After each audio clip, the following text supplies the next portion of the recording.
नमस्कार श्रोते हो. दीपक रेगे कथाकथन चॅनलवर तुम्हा सगळ्यांचं मनापासून स्वागत. श्रोते हो, तुम्ही ऐकताय अभय बापट यांची सायलेन्स प्लीज ही कादंबरी आणि आज भाग दुसरा. पाणिनी पटवर्धन फोनवर डॉक्टर खेर यांच्याशी बोलत असताना कनक आत आला. तू माझी वाट बघतोयस असं सौम्या म्हणाली. पाणिनीने फोनवर बोलता बोलताच मान डोलावली आणि कनकला बसण्यासाठी खुणावलं. झोपेत चालण्याच्या सवयीबद्दल तुम्हाला काय माहिती आहे डॉक्टर त्रिगुण खेर? पाणिनीने विचारलं.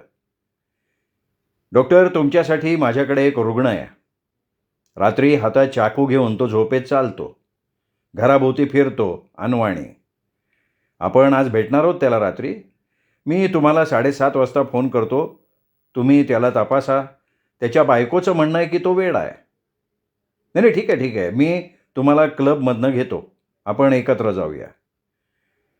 झोपेत चालायची भानगड दिसतीये, कनक पुटपुटला. तू कधी झोपेत चाललायस का कनक? पाणिनीने त्याला विचारलं. अरे, तू मला एवढं कामाला लावतोस दिवस आणि रात्र की झोपतोच कुठे मी रात्री? हे बघ, शेफाली खोपकर नावाच्या खांडवाला राहणाऱ्या एका बाईला बघून ठेवायला सांग तुझ्या माणसांना. लगेच आत्ता पाठलाग करायचा नाही आहे, कारण ती खूप चतुर आहे. पण तिच्या भूतकाळाबद्दल माहिती हवी आहे. तिचे मित्र, तिच्या मैत्रिणी, तिचं भविष्यातलं नियोजन, तिचं निवासस्थान सगळं काही खणून काढ. तसंच सिहोरच्या ब्रिजेश मरुदगणबद्दल माहिती काढायची आहे. आत्ता तो या शहरात आहे. आणखीन एक, MP128397 ही गाडी कोणाच्या मालकीची आहे ते शोधून काढ. पाणिनीने कनकला भराभरा सूचना दिल्या. हे सगळं तुला कधी हवंय? कनकनं विचारलं, पण त्याला पाणिनी काय म्हणणार याचा अंदाज आला होता. हे बघ कनक, हे सगळं मला काल हवंय. खांडवा प्रकरणात तिला न कळता माहिती काढायची आहे. तिला किंवा तिच्या संबंधित लोकांना कळता कामा नये. कनक उठला, बाहेर निघाला. तो जाताच सौम्या आत आली. अगं, सुकृत कुठं आहे? मगाशी बोलवलं होतं ना त्याला आत. तुमच्या मनात काय होतं ते ओळखलं मी, आणि मी त्याला खांडवाला जायची तयारी करायला सांगितलंय. शेफाली आणि विहंग यांच्या घटस्फोटाच्या खटल्याची अद्ययावत माहिती घेण्यासाठी. त्याच्यासाठी गाडीची सुद्धा जय्यत तयारी करून ठेवली आहे. या तुझ्या मनकवडेपणाबद्दल तुझा पगार वाढवायचा विचार माझ्या मनात आलाय सौम्या. अर्थात माझ्या मनात हा विचार आल्याचं सुद्धा तुला समजलं असेलच की. पाणिनी तिच्याकडे कौतुकानं बघत म्हणाला. त्या घरात ते 4 जण बसलेले होते. घड्याळात 9 वाजलेले दिसत होते. दुर्वास बोलत होता. त्याच्या आशिलाची स्थिती काय आहे याबद्दल तो गेली 15 मिनिटं भाष्य करत होता. त्याच्या शेजारी मरुदगण आपली नखं खात बसला होता. उजव्या हाताला सेक्रेटरी प्रांजल वाकनीस बसलेली होती. शेवटचा परिच्छेद कुठपर्यंत आला होता? वाच जरा पुन्हा, पाणिनी म्हणाला. प्रांजलनं तो वाचून दाखवला. मला एक मुद्दा मांडायचा आहे. एका विशिष्ट वाक्याकडे पाणिनी पटवर्धनचं लक्ष वेधून दुर्वास म्हणाला. या वाक्यामुळे माझं अशील विहंग खोपकरला सर्वच हक्कातनं मुक्त करतंय असा अर्थ निघतो. आम्ही फक्त त्याला भागीदारीच्या व्यवहारापोटी उद्भवलेल्या आणि उद्भवणाऱ्या जबाबदारीतून मुक्त करू इच्छितोय. मग भागीदारी व्यतिरिक्त अन्य काय येणं आहे?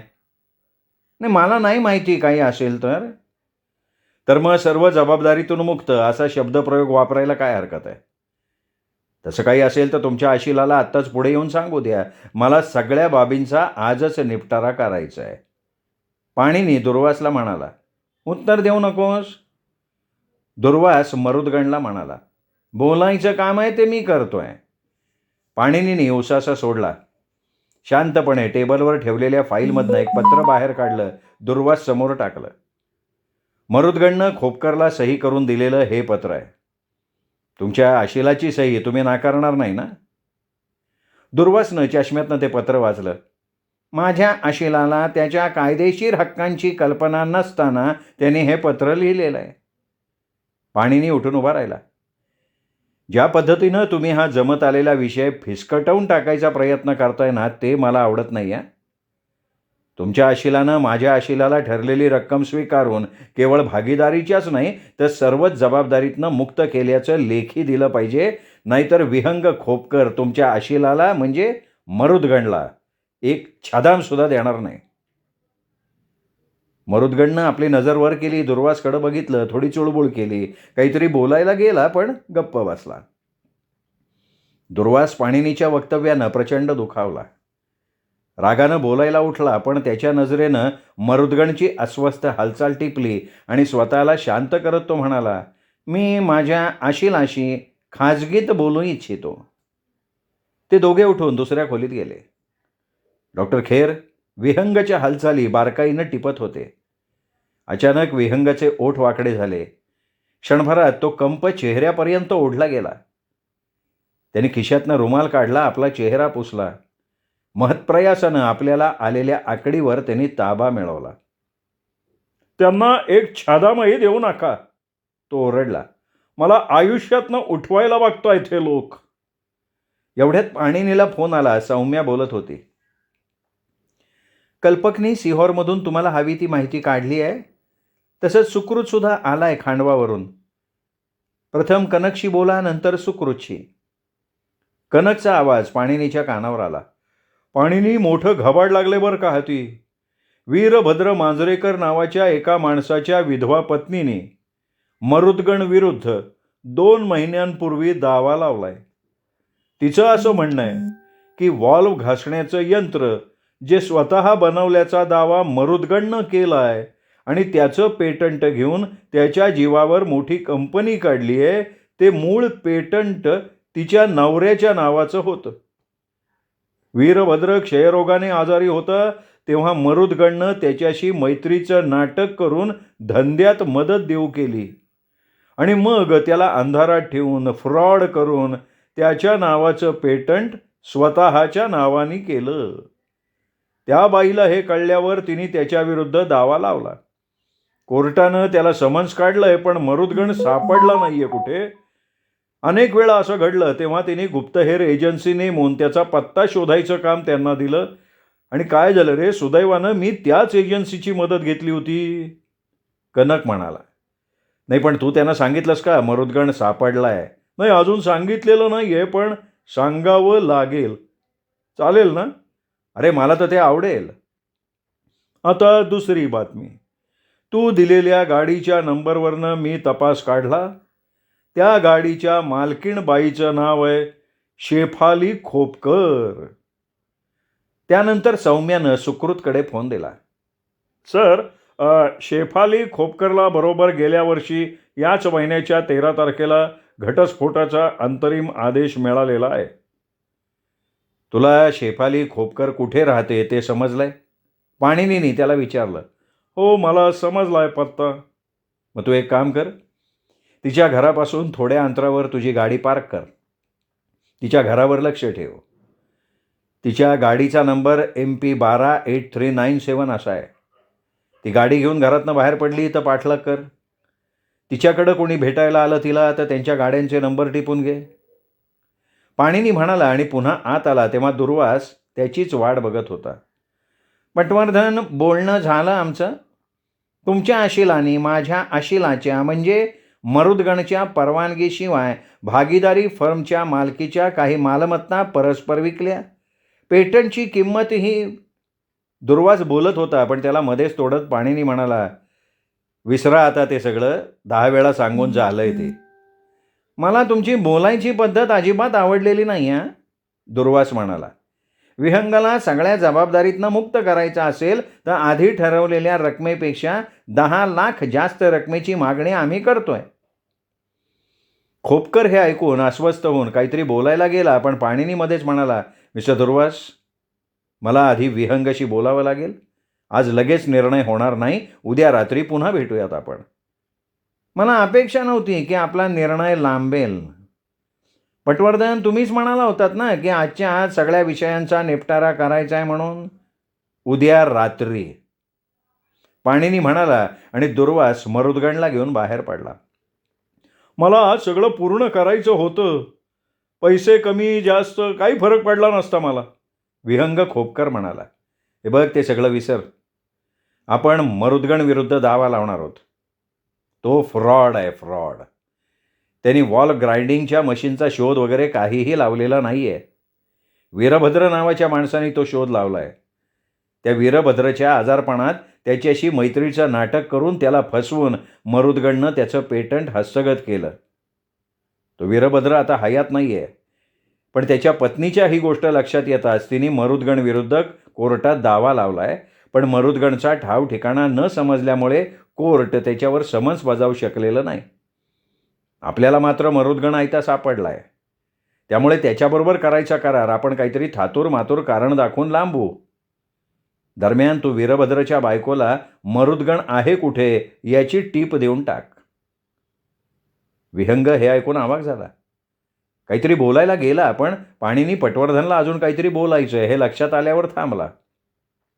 तुझ्या बायकोने, शेफालीने खांडवामध्ये घटस्फोटासाठी केलेल्या अर्जावर अंतरिम आदेश कोर्टानं दिला होता. त्याला आज बरोबर 1 वर्ष झालं आहे. पण तिला आता घटस्फोट नको आहे म्हणून तिने इंदूरमध्ये वेगळे वकील नेमून घटस्फोटाचा अर्ज रद्द व्हावा म्हणून कोर्टात दावा लावला आहे. मी उद्या सरळ इथल्या इंदूरच्या कोर्टात जाईन. घटस्फोट मिळण्याचा अंतरिम आदेश द्या म्हणून मी जाऊ शकतो. तो मिळाला की तुम्हाला जिच्याशी लग्न करायचं आहे तिच्याशी लग्न करू शकता. पण हे सगळं तातडीनं करायला हवं. शेफालीनं इथल्या कोर्टात कागदपत्र दाखल करण्यापूर्वी मी रुटीन मॅटर म्हणून डिग्री मिळवीन. ती मिळाली की लगेचच तुम्ही लग्न करा. एकदा का शेफालीनं कागदपत्र सादर केली की तुम्हाला कोर्टाचा आदेश येईपर्यंत काहीही करता येणार नाही आणि तो आदेश कोणाच्या बाजूनं असेल तेही सांगता येणार नाही. विहंग तातडीनं उठला. प्रांजल, चल, आमच्या दोघांचं विमानाचं तिकीट बुक कर. आम्हाला परदेशात म्हणजे हवाईला जाऊन लग्न करायचं आहे, जिथे आम्हाला लग्नाची नोटीस न देता लग्न करता येईल. विहंग खोपकर गेल्यावर पटवर्धन डॉक्टर खेरनं म्हणाला, तुम्हाला काय वाटतंय विहंगबद्दल? तो वेडा असेल? मला नाही सांगता येणार आताच, पण पटवर्धन, चेहरा वाकडा झाल्याची आणि शरीर कंप पावत असल्याचा हा त्याने अभिनय केलेला होता हे मात्र नक्की. डॉक्टर म्हणाले, तो स्वतःला सामान्य माणसासारखा सिद्ध करायचा प्रयत्न करतोय, मग तो मुद्दाम असा अभिनय कशासाठी करेल?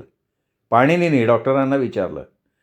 मला सांग पाणिनी, मी म्हणजे कुठल्या तरी डॉक्टरांनी त्याला तपासावं असं त्यांनी तुला सुचवलं का? त्याच्या भाचीकडनं तसं सुचवलं गेलं डॉक्टर. एखाद्या डॉक्टरला तो फसवू शकला असता, पण मानसोपचार तज्ज्ञाला नाही. मग झोपेत चालायच्या सवयीबद्दल काय सांगाल? मानसिक दुर्बलतेचं लक्षण आहे का ते? नाही, दुर्बलता नाही म्हणता येणार. त्या अंतर्मनानं दिलेल्या सूचना असतात. मग पौर्णिमेला हे लोक जास्त जोरात असतात का? पाणिनीनी परत एकदा विचारलं. हो, पण मग कारण काय त्याचं? नाही सांगता येणार नाही. पटवर्धन स्वतःशी हसला. काय मजा झाली आहे बघा. स्वतःला वेड लागलं नाही हे सिद्ध करण्यासाठी माझं आशील मला डॉक्टरांच्याकडनं तपासून घ्यायला सांगतंय आणि त्यांच्यासमोर वेड्यासारखं चाळे करतंय. ते रात्री चाकू घेऊन झोपेत चालायच्या सवयीचा उल्लेख केला जाऊ नये म्हणून करतोय तो, डॉक्टर म्हणाले. लीना माइंडकर उंच, सडपातळ, मनमोकळी आणि प्रथमदर्शनी आवडणारी होती. पटवर्धन, मी विहंगपेक्षा 20 वर्षांनी लहान आहे. त्यामुळे मी पैशासाठी लग्न करणार आहे असं कुणालाही वाटू शकतं. पण मी तुम्हाला शब्द देते की विहंग खोपकरच्या हिताचं जे काही असेल अशा कुठल्याही कागदपत्रावर मी सही करेन. पाणिनी समाधानानं हसला. विहंगचा सावत्र भाऊ वदन राजे याच्याशी तू हा विषय बोलली आहेस का? नाही बोलले. त्याला आवडत नाही मी. सुषुप्तीचा प्रियकर हर्षद आणि त्याचं चांगलं जमतं. तेवढ्यात विहंग खोपकर लीनाला पार्टीसाठी घेऊन जाण्यासाठी आला. तुझ्याकडून मला एक ॲफिडेव्हिट करून घ्यायचं आहे कोर्टात सादर करण्यासाठी, पटवर्धन म्हणाला. तसंच खांडवाला शेफालीच्या घरावर नजर ठेवून असलेल्या माझ्या माणसाला सोडवण्यासाठी मला दुसरा माणूस तिथे पाठवायचा आहे. पटवर्धन, पलीकडच्या खोलीत माझी भाची आणि तिचा प्रियकर हर्षद आहेत. मी तुमची आणि त्यांची ओळख करून देतो. ओके. पटवर्धनला विहंग त्यांच्या खोलीत घेऊन गेला. तिथे सुषुप्ती, हर्षद, विहंगची सेक्रेटरी प्रांजल असे सगळे होते. विहंगनं पटवर्धनची सर्वांची ओळख करून दिली. मला एक महत्त्वाची बातमी द्यायची आहे. इथे सगळे आपलेच लोक आहेत. कुणापासून काहीही गुपित ठेवायचं नाही आहे मला. मी लग्न करतोय. हर्षदनं आनंदानं टाळ्या वाजवण्यासाठी हात पुढे केले, पण विहंगाच्या चेहऱ्यावरचे भाव पाहून तो थांबला. पटवर्धन मला अनेक गोष्टीत मदत करतोय. कोणाला तरी खांडवाला जायला लागणार आहे. मला गृहीत धरू शकतो तुम्ही, हर्षदनं जाहीर केलं. पटवर्धन, माझी स्कोडा आहे. 2 तासात जाऊ शकतो आपण. नाही, मी स्वतः जाणार नाही आहे. मी आत्ता तिथे माझा एक माणूस नेमला आहे. त्याच्या मदतीला एक स्टेनोग्राफर पाठवायला लागणार आहे. म्हणजे त्याला काही कोर्टात सादर करण्यासाठी डॉक्युमेंट करायची गरज भासली तर त्याचा उपयोग होईल. शेफालीला ओळखणारा कोणीतरी हवा तिथे, म्हणजे ती घरातनं बाहेर कधी जाते, परत कधी येते, याच्यावर नजर ठेवता येईल. त्यानंतर मी हेर पाठवीन आणि त्याला सोडवेन. पाणिनीनं स्पष्ट केलं. मग मी, सुषुप्ती आणि प्रांजल आम्ही 3 जण जातो, हर्षद म्हणाला. पाणिनीने सौम्याला फोन करून ॲफिडेव्हिट करून घेऊन यायची सूचना दिली. कनक कुठे आहे याची चौकशी केली. विहंगनं लग्न करण्यासाठी हवाईला जाण्यासाठी विमानाचं बुकिंग करायची व्यवस्था केली, तर हर्षदनं सुषुप्ती, प्रांजल यांच्यासह खांडव्याला जायची तयारी केली. पाणिनी, मला माझ्या घरी का जाऊ दिलं नाहीस तू?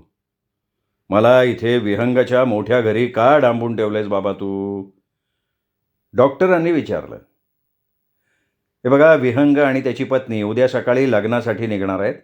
त्यांना निरोप द्यायला थांबायला नको का? मी असलं काही करत नसतो रे. या वयात मला पुरेशी झोप आणि विश्रांती आवश्यक आहे. मी काही लवकर वगैरे उठणार नाही. खरं सांगू का ते माहीत नाही, पण मला ही जागा नाही आवडलेली. कुणीतरी रात्री तुमच्या खोलीत हातात चाकू घेऊन झोपेत चालत येईल अशी भीती वाटतेय? पाणिनीने मिश्किलपणे विचारलं. गप्प बैस आणि झोपायला ये, डॉक्टर म्हणाले. त्याचवेळी दरवाज्यावर बाहेरनं खरवडल्यासारखा आवाज आला. आता हे काय एवढ्या उशिरा रात्रीचं? डॉक्टर खेर म्हणाले. पाणिनीने ओठावर बोट ठेवून त्यांना गप्प राहायची सूचना केली. पुन्हा एकदा तसाच आवाज आला तेव्हा पाणिनी दार उघडायला उठला. कुणीतरी चाकू घेऊन बाहेर आलेलं दिसतंय, तो म्हणाला आणि दार उघडलं. बाहेरची व्यक्ती बघून त्याला आश्चर्यच वाटलं. सुषुप्ती, तू यावेळी? तो म्हणाला. मला मला आत येऊ दे, ती अस्पष्ट आणि बसक्या आवाजात म्हणाली. अगं, मला वाटलं तू खांडवाला गेलीस. वेडेपणा करू नका. हे बघा, आज पौर्णिमेची रात्र आहे. विहंग मामा इथे आहे. अगं, पण तू सांगितलंस का नाहीस मला तसं? पाणिनीने तिला विचारलं. अहो, हर्षद मला घेऊनच जाणार होता. त्यामुळे प्रांजलला पण माझी कंपनी झाली असती. पण मामासाठी मी इथे थांबायला हवं होतं. पण मी सगळ्यांच्या समोर नाही म्हणू शकले ना तसं, कारण मामाला संशय आला असता मग. म्हणून अगदी निघायच्या वेळेला मी हर्षदच्या गाडीजवळ गेले, त्याला कारण सांगितलं आणि त्याला ते कारण पटलं. पण मग तू इथे का आली आहेस आत्ता? डॉक्टर खेरने तिला विचारलं. मी पटवर्धनना माझ्याबरोबर घेऊन जाते. विहंग मामाच्या खोलीला आणि टेबलाच्या ड्रॉवरला कुलूप लावणार आहे मी. मग तू हे काम एकटीच का नाही करत आहेस? नाही, काही झालं हे करत असताना तर मला तुम्ही साक्षीदार म्हणून पाहिजेत ना तिथे. माझ्यापेक्षा डॉक्टर खेर साक्षीदार म्हणून जास्त योग्य आहेत. डॉक्टर उठा, उठा डॉक्टर उठा आणि जा तिच्याबरोबर. पाणिनी मिश्किलपणे म्हणाला. माझी आई, तू जा रे बाबा एकटा, मला जरा झोपू दे रे. डॉक्टर म्हणाले. पाणिनी हसला. तिला मान हलवून होकार दिला. तिने दार उघडलं. बाहेर कोणी नाही ना याचा अंदाज घेत पाणिनीला घेऊन ती विहंग खोपकरच्या खोलीपाशी आली. आपल्याकडच्या किल्लीने तिने दार उघडलं. हळुवारपणे दार उघडलं. ती आत गेली. पाणिनीला तिने आत यायला सांगितलं. त्याला घेऊन ती जिन्याजवळ आली. तुझ्या मामाकडे किल्ली नाहीये? आहे ना, पण तो झोपेत त्याच्या खिशातली किल्ली काढेल आणि दरवाजा उघडेल अशी शक्यता नाही ना. झोपेत चालणारे असं नाही करत सर्वसाधारणपणे. बरं मग त्या टेबलच्या ड्रॉवरचं काय? त्या टेबलच्या ड्रॉवरची एकमेव किल्ली माझ्याकडे आहे, सुषुप्ती म्हणाली आणि तिने किल्लीने ड्रॉवर उघडला. आतमध्ये चाकू आणि सुरी याचा सेट आहे तसाच आहे ना, का एखादा कमी आहे? पाणिनी म्हणाला आणि तिने मानेनं होकार दिला. तुम्ही इथे येऊन सगळं मार्गी लावलंत याचा आनंद झाला मला. मामा पण आता बरा आहे. मला खात्री आहे की आज रात्री तो शांतपणे झोपेल आणि झोपेत चालणार नाही. मी माझ्या खोलीला आतून कुलूप लावून टाकणार आहे. अहो तुम्ही मला घाबरू नका हो, नाहीतर मी रात्रभर तुमच्याच खोलीत झोपून तुमच्या डॉक्टर मित्राला घाबरवून सोडीन. सुषुप्ती म्हणाली आणि पाणिनी हसला. ते दोघं पाणिनीच्या खोलीपाशी आले. पाणिनीनं दाराची मूठ फिरवून दार आत ढकललं, पण ते उघडलं गेलं नाही. डॉक्टरांनी आतून कडी लावलेली दिसतीये. मी आत गेल्यावर जे करणार होतो ते त्याने आधीच केलंय. पाणिनीने दार ठोठावलं. थोड्या वेळानं आतून जमिनीवर कोणीतरी जड पावलं टाकत चालत आल्याचा आवाज आला. आतली कडी काढली गेली. दार उघडलं गेलं. सुषुप्ती पाणिनीला बाजूला करून आत डोकावली. पलंगाजवळ जाऊन डॉक्टरांना म्हणाली, डॉक्टर तुम्ही झोपेत चालता का काय? नाही, चालत नाही मी घोरतो खूप. तुम्ही झोपेत चाललात तर काय गोंधळ घालून ठेवाल, असं ती म्हणाली आणि तिथनं बाहेर पडली. पाणिनी आधी ते दार आतून लावून घे नीट, घट्ट. अरे ही बाई म्हणजे इकडे तिकडे फिरणारं पिशाच्च आहे बरं का, डॉक्टर म्हणाले. श्रोते हो, हा होता भाग 2. भाग 3 उद्या. तोपर्यंत नमस्कार मित्र.